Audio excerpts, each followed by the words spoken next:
ಇವರು ನನ್ನ ಮಗ ಜಶಾಂಗ್ ದೇವ್ ಅಂತ ಹೇಳಿ, ನಾನು ಅವರ ತಾಯಿ ಹರಿಣಿ ಅಂತ ಹೇಳಿ. ಸೊ ನನ್ನ ಮಗನಿಗೆ ಅಡಿನಾಯ್ಡ್ಸ್ ಅನ್ನೋ ಒಂದು ಸಮಸ್ಯೆ ಇತ್ತು. ಸೊ ಆ ಕಾರಣವಾಗಿ ನಾವು ಇಲ್ಲಿಗೆ ಕನ್ಸಲ್ಟ್ ಮಾಡಲಿಕ್ಕೆ ಅಂತ ಬಂದ್ವಿ. ಆ್ಯಕ್ಚುಲಿ ನಾವು ಇನ್ಸ್ಟಾಗ್ರಾಮಲ್ಲಿ ಸ್ಕ್ರಾಲ್ ಮಾಡಬೇಕಾದ್ರೆ ನನ್ನ ಮಗನಿಗೆ ಏನು ಸಮಸ್ಯೆ ಇತ್ತು ಆ ಸಮಸ್ಯೆ ಎಲ್ಲವೂ ಇತ್ತು. ಸೊ ಒಂದ್ಸಲಿ ಚೆಕ್ ಮಾಡಿಸೋಣ ಅಂತ ಹೇಳಿ ನಾವು ಇಲ್ಲಿಗೆ ಬಂದಿದ್ದು.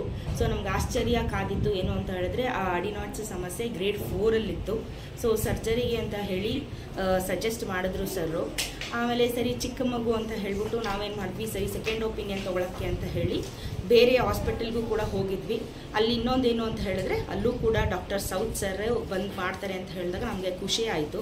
ಸರಿ ವಾಪಸ್ ಬಂದು ನಾವು ಸೌತ್ ಸರ್ ಹತ್ರ ಓಕೆ ನಾವು ಸರ್ಜರಿ ಮಾಡಿಸ್ಲಿಕ್ಕೆ ರೆಡಿ ಇದ್ದೀವಿ ಅಂತ ಹೇಳಿದಾಗ ಸರು ಓಕೆ ಅಂತ ಹೇಳಿ, ಸೊ ನಮ್ಮಂತಹ ಒಂದು ಮಧ್ಯಮ ವರ್ಗದ ಕುಟುಂಬದವರಿಗೆ ಸರು ಒಳ್ಳೆ ಪ್ಯಾಕೇಜಲ್ಲಿ ಬರೀ ಸಾವಿರಗಳಲ್ಲೇ ಕೂಡ ಸರ್ಜರಿಯನ್ನು ಮಾಡಿಕೊಟ್ಟಿದ್ದಾರೆ. ಮತ್ತು ಎಲ್ಲ ಸ್ಟಾಫ್ಸ್ಗಳಿರ್ಬೋದು, ಇಲ್ಲಿ ನರ್ಸ್ಗಳಿರ್ಬೋದು, ಎಲ್ಲರೂ ತುಂಬ ಸಪೋರ್ಟಿವ್ ಆಗಿದ್ದರು. ನಮಗೆ ಯಾವುದೇ ತೊಂದರೆ ಆಗಿಲ್ಲ. ನಮಗೆ ಡೇ ಕೇರ್ ಇರ್ಬೋದು, ಯಾವುದೇ ಸರ್ಜರಿ ಇರ್ಬೋದು, ಎಲ್ಲವೂ ಕೂಡ ಸುಸೂತ್ರವಾಗಿ ನಡೆದಿದೆ. ನಮ್ಮ ಮಗ ಈಗ ಆರಾಮಾಗಿದ್ದಾನೆ. Thank you sir, thank you everyone. ಧನ್ಯವಾದಗಳು.